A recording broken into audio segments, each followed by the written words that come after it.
Okay, folks. Yeah, just a few little things, guys, and I know I said that I was going to get a few things from Japan. These are some little stragglers that I left from Europe, so yeah, we will get into this straight away. So this one's obviously from Japan. If this is what I'm thinking about, it was pretty expensive in Europe, and there was a seller in Japan that had one, so yeah. And as I was saying before, the weather's getting better, so I will be going out and making more of my videos outside. And there'll be some cool stuff coming up, guys. I haven't really shown you guys my truggies that much, and also you guys haven't seen my quad. I made the Emax into a quad, and that's a pretty cool quad, guys. It's a vinyl wrap kit, so it looks awesome. And I've just got the rider to vinyl wrap that's on the quad. And then I've got my, which I haven't shown you either, my 5th scale motorcycles. I've got one that I haven't unboxed, and I've got one that's obviously being used. So I'm going to have them running alongside the Emax, and that should be a pretty cool vid. So, okay, I can't remember what this was. Let's have a quick look. This is the Nissan R390 GT1 LM, made in 1997, and yeah, pretty cool. So, you can see that we are getting a bit of glare there, aren't we, guys? Let's see if I can get rid of the glare somehow. But okay, yep. You don't really see these in Europe too much. They're in Japan, and this one's pretty cheap compared to the other ones that are in Japan. So, right, let's move on. I'm gonna have to do something about that glare though. I don't want it to get worse. Alrighty. Okay, this is something that just came today actually. So, I think this is from Germany. So let's have a quick look at this little bad boy. Okay.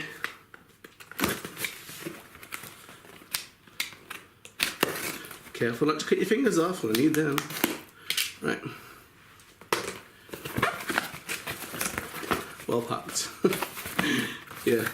Okay, must be cutbacks. Got loads of newspaper in there. And this is my friend from Germany who likes to give the Haribos. Hidden Haribos in there.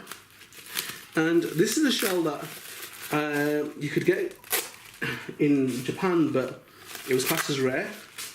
And it was a lot of money, close to £100. But like I was saying, guys, in Germany, it was still there and it was for a lot less. It was about 40. So, hey, Haribos, okay. I'll be eating them, but yeah, okay. And this is it. And if you've seen the rare video that's going to be coming out soon, guys, I'm going to have to do something about that, the glare there. But it's the Epson HSV010, and it's 2010 version. And I always like the back of this car, it just looks so cool with that one exhaust in the middle there. And this is the shape, and you're going to see in my rare vids, guys, that I've got the same type of car. But the one that I have is, I think it's 1 out of 1,500. It's pretty rare, and it's a nice chrome. And you know what it is, it's pretty hard to get nice chrome, and they go for a lot of money. So, okay, let's put this little bad boy over here. Let's try to do something like that glare. Just 1 minute. Okay, right. So, it's not going to be brilliant, guys, because I'm doing this in the conservatory, so there's going to be bits and bobs of glare. But what I will do is I will put them on the stand, so you'll see them on the display stand anyway. So, okay, ready. Which one next? Let's do this one. I think this one was from I can't actually remember, but it was from Europe. I think it was Spain. So get that off there. This one, I think it had been used, and to be honest with you, I've been so tempted to buy RX-7s. I never bought one. But you know, like obviously RX-7s are the main ones in all these Japanese drifting cars, initial D stage and all that kind of stuff that came out. So I never really felt a pull towards an RX-7. I mean, I like the shape of it and stuff like that, but I couldn't really justify the money. This one has been pre-owned. I don't think it's been abused, but it's kind of funky, man. I think if you're a mini Z car collector, this has to be in your collection, man. It has to be in your collection. No, let me try and cut this without cutting the actual car. Get that tape off there. Right, I think we're good. Right, so I think, you know, because it's actually advertising Mini Z's. So, whoa, this is some funky packing. Let's have a look. So, right, okay. So have a look at this bad boy. Okay.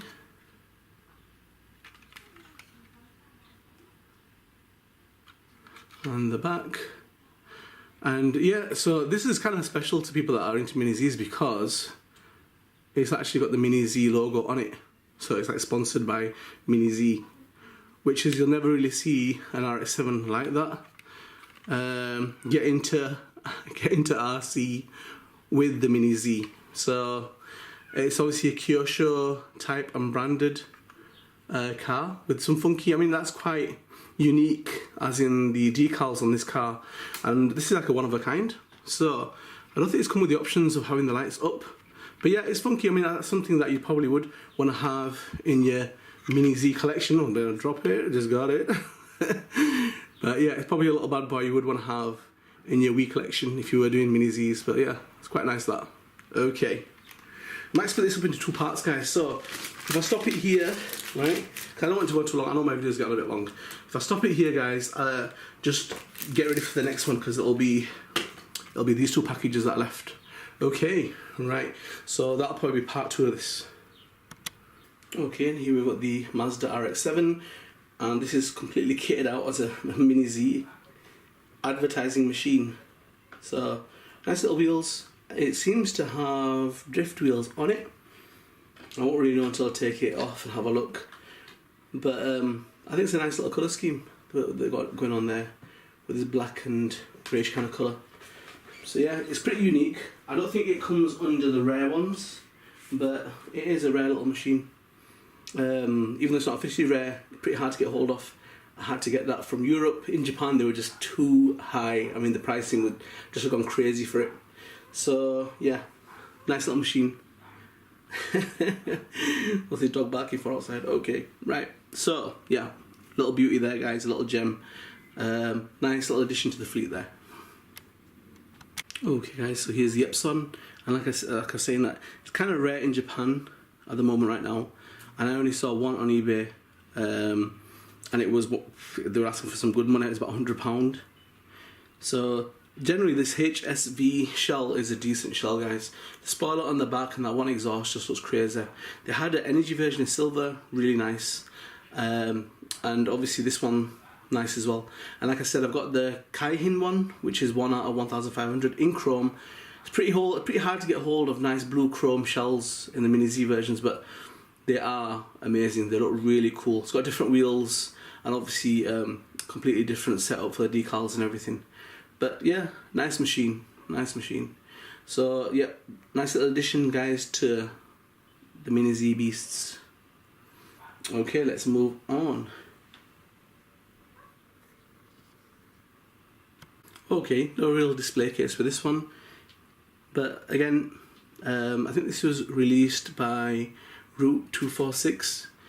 They do hop-ups and upgrades. I've bought wheels from them in the past that are pretty cool. So they've come out with this shell, and yeah, it's obviously a performance one, pretty cool. Haven't really seen much of these in the UK, but in Japan they still have them, and this seller had them on for half the price.